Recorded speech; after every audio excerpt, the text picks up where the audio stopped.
India سے کسی نے پوچھا اسلام میں داخل ہونے کا کیا طریقہ ہے؟ کیا کسی مولانا وغیرہ کے پاس جا کر ہی مسلمان ہوا جا سکتا ہے؟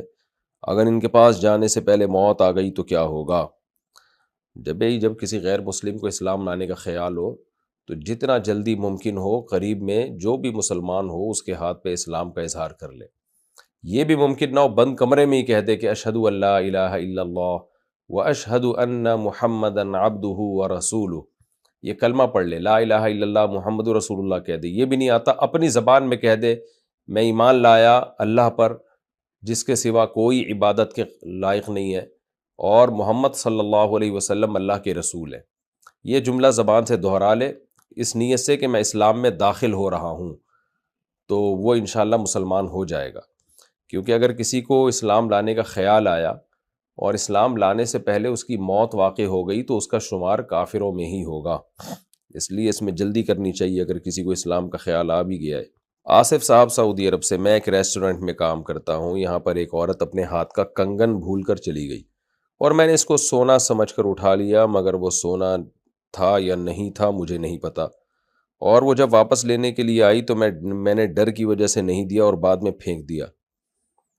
اللہ کے بندے کیا کیا ہے آپ نے بھی، اور اب میں اپنے کیے پر شرمندہ ہوں اور اللہ کا خوف بھی ہے۔ کہنا یہ ہے کہ اب میں اس کی قیمت کیسے ادا کروں، کیونکہ اب وہ عورت کہیں مجھے مل نہیں سکتی، تو اب میں کیا کروں؟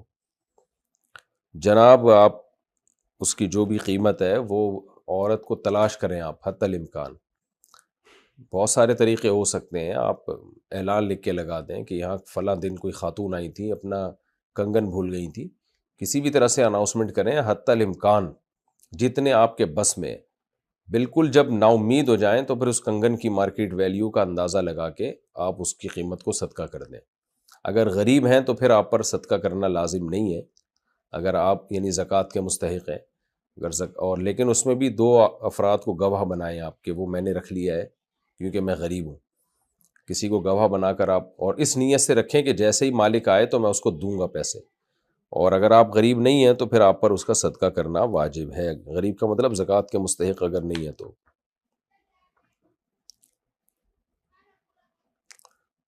انڈیا سے کسی نے پوچھا ہے میری عمر 33 سال ہے، میرے ساتھ ایک بہن ہے، ہمارے ہاں جہیز کا، دہیج لکھا ہوا ہے، اچھا ہندی میں شاید دہیج کہتے ہیں، کا بہت زیادہ چلن ہے۔ چلن بھی انڈیا کا لفظ لکھا ہے، صحیح ہے۔ اچھا مجھے اس وجہ سے ہندی آ رہی ہے آہستہ آہستہ۔ اس کی وجہ سے ہر بہن کی شادی میں قرضہ لینا پڑتا ہے، اگر میں جہیز اچھا نہیں دوں گا تو رشتے بھی نہیں آتے، پر آپ کا بیان سنا ہے کہ قرضہ نہیں لینا چاہیے، تو میں کیا کروں؟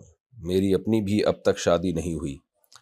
جناب قرضہ جب آپ لیں گے تو ادا بھی تو کرنا پڑے گا نا، تو وہ کہاں سے دیں گے آپ؟ تو آپ کو چاہیے تھا کہ جب آپ کو پتہ ہے کہ شادی پر آپ کا پیسہ خرچ ہوگا، اس کے بغیر کہیں کوئی رشتہ ہی نہیں دے گا، تو پہلے سے ہی آپ قسطیں یعنی اپنی آمدن میں سے کچھ پیسے کاٹ کے جمع کرتے رہتے آپ۔ یہ بات میری سمجھ سے بالاتر ہے کہ لوگ جب ٹینشن آتی ہے اور ان کو پتہ ہے کہ یہ پریشانی آئے گی تو اس وقت پھر قرضہ لے رہے ہوتے ہیں، تو اس کی پلاننگ پہلے سے کیوں نہیں کی؟